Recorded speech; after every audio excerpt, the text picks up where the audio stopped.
Hello friends, आज हम करने वाले हैं 10th क्लास का chapter 1 real numbers. Real numbers के बारे में थोड़ा बहुत हमें पहले से भी पता है, थोड़ा एक बार और रिवाइज कर लेते हैं। रियल नंबर्स क्या होते हैं?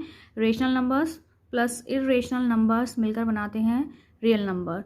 रेशनल नंबर क्या हैं? इंटीजर्स और फ्रैक्शंस जो होते हैं उन्हें हम बोलते हैं रेशनल नंबर्स। इंटीजर्स जो होते हैं हमारे positive and negative including zero जो होते हैं, और फ्रैक्शंस लाइक 1/2 एंड 2/5, 3.5 ये सारे फ्रैक्शंस होते हैं।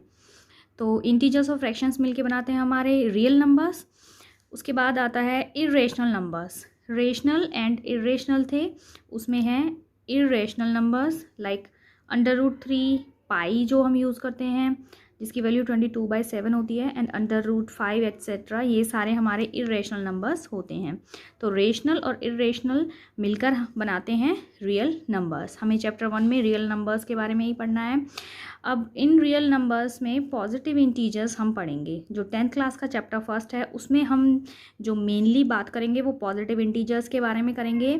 उन पॉजिटिव इंटीजर्स की प्रॉपर्टी हैं दो, उनकी प्रॉपर्टीज़ को हम कैसे डिफाइन करेंगे? दो हमारे पास मेथड हैं, एक Euclid's division algorithm, second fundamental theorem of arithmetics. इन दो मेथड्स के थ्रू हम इन पॉजिटिव इंटीजर्स की प्रॉपर्टीज़ को स्टडी करेंगे।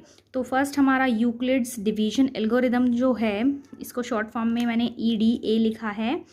ये मेनली बात करता है डिविजिबिलिटी ऑफ इंटीजर्स। ये डिविजिबिलिटी ऑफ इंटीजर्स पे काम करता है।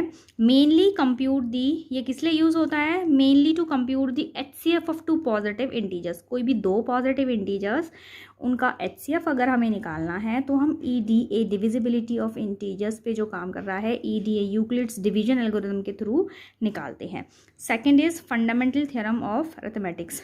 मैंने FTA लिखा है उसको, मल्टीप्लिकेशन ऑफ इंटीजर्स पे ये वर्क करता है। It is used to explore when a rational number is terminating and when it is a non-terminating repeating। ये हमें मेथड बताएगा कि कब एक रेशनल नंबर टर्मिनेटिंग है एंड कब ये नॉन टर्मिनेटिंग रिपीटिंग है। Euclid's division lemma. Euclid's division algorithm से पहले हम पढ़ेंगे Euclid's division lemma. Euclid's division lemma, इसमें हमें क्या पढ़ना है? फॉर गिवन पॉजिटिव इंटीजर्स, इसमें कोई भी 2 पॉजिटिव इंटीजर्स A और B हमने लिए, there exist a unique integer Q and R satisfying A is equal to BQ plus R। Euclid's division lemma है ये। For integers A and B there exist Q and R where Q is quotient, R is reminder, and the condition is R should be less than B but greater than and equal to 0। R यहाँ पे जो reminder है, reminder की value B से कम होनी चाहिए और 0 से ज़्यादा इक्वल टू 0 भी हो सकती है। इसी यूक्लिड डिवीजन लेमा पे ही बेसिस है ये Euclid division algorithm. Works on division lemma. और किस लिए हम यूज़ करेंगे division algorithm? To find the HCF of 2 positive integers. अब हम यूक्लिड डिवीजन एल्गोरिदम जो हमने पढ़ा है उसके थ्रू हाईएस्ट कॉमन फैक्टर मतलब HCF, 2 नंबर कोई भी 2 पॉजिटिव इंटीजर्स का हम हाईएस्ट कॉमन फैक्टर HCF निकालेंगे। HCF ऑफ 2 पॉजिटिव इंटीजर्स, जैसे HCF of A B is D। यहाँ पे 2 नंबर कोई भी हमने लिए, अगर A और B, उनका HCF D होगा। D HCF A और B दोनों को डिवाइड करेगा। अब जैसे HCF ऑफ 2 एंड 3, बच्चे सोचेंगे हाईएस्ट कॉमन फैक्टर है HCF 2 एंड 3 का तो 6 होगा। नहीं, HCF of 2 and 3 is not 6। HCF of 2 and 3 1 होगा।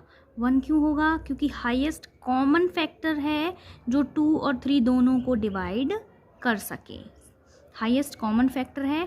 एक highest common factor smallest number होता है, कोई भी स्मॉलेस्ट पॉजिटिव इंटीजर जो 2 और 3 दोनों को डिवाइड कर सके। तो 2 और 3 में सिर्फ ऐसा 1 ही होता है जो दोनों को डिवाइड कर सके। ऐसे ही HCF ऑफ 5 एंड 10 इज़ 5। तो इनमें स्मॉलेस्ट नंबर 5 और 10 में जो 5 और 10 दोनों को डिवाइड कर दे वो 5 होगा। जैसे HCF निकालने के लिए हम पहले छोटी क्लासेस में दूसरा तरीका भी हम यूज़ करते थे, हम वो भी यूज़ कर सकते हैं। 10th क्लास के इस चैप्टर में हमें हाईएस्ट कॉमन फैक्टर जो है HCF वो हमें निकालना है यूक्लिड डिवीजन एल्गोरिदम से। अब हम वो करेंगे। तो यूक्लिड डिवीजन एल्गोरिदम में 2 positive integers C and D हमने लिए, जिसमें देखेंगे कि कौन सा बड़ा है। हमें देखना है जो बड़ा होगा उसको हम छोटे नंबर से डिवाइड करेंगे, छोटे पॉजिटिव इंटीजर से। तो यहाँ पे C एंड D लिया हमने, C is greater than D। अगर हमारे पास ये कंडीशन सेटिस्फाई होती है, हमें ये देखना है कि C is greater than D।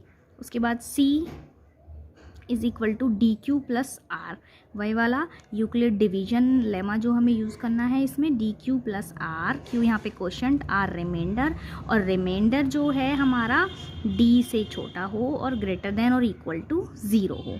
अगर हमारा रिमाइंडर 0 आ जाता है, अगर C is equal to DQ plus R में हमारा R अगर 0 आ गया तो ये जो D है, D is HCF of C and D। तो यहाँ पे हम D को बोलेंगे HCF of C and D। If R is not 0, अगर R हमारा 0 नहीं आता है, apply division lemma to D and R।